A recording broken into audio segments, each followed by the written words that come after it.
దుర్గగుడిలో తెల్లవారుజామున 4 గంటలకు ఖడ్గమాల పూజ ఉంటుంది. ఈ పూజకి వచ్చిన భక్తులకు ఎలాంటి ఆటంకాలు, ఇబ్బందులు కలగకుండా చూసుకునే బాధ్యత గుడి ఇన్స్పెక్టర్దే. అయితే ఈ ఇన్స్పెక్టర్ తీరు మాత్రం దానికి భిన్నంగా ఉంది. ఇన్స్పెక్టర్ ఉండాల్సిన ప్రదేశం ఆశీర్వాదం ఇచ్చే దగ్గర, కానీ ఆయన అక్కడి నుంచి బయటికి వచ్చే ఆవరణలో కుర్చీ వేసుకొని కూర్చొని బాధ్యత రాహిత్యంగా నడుచుకుంటున్నారని భక్తులు ఆగ్రహానికి గురవుతున్నారు.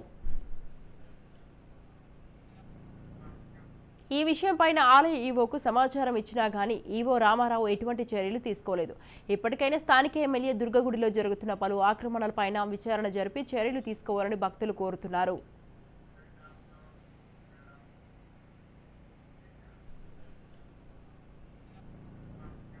ఈ విషయంపైన ఆలయ ఈవోకు సమాచారం ఇచ్చినా గానీ ఈవో రామారావు ఎటువంటి చర్యలు తీసుకోలేదు.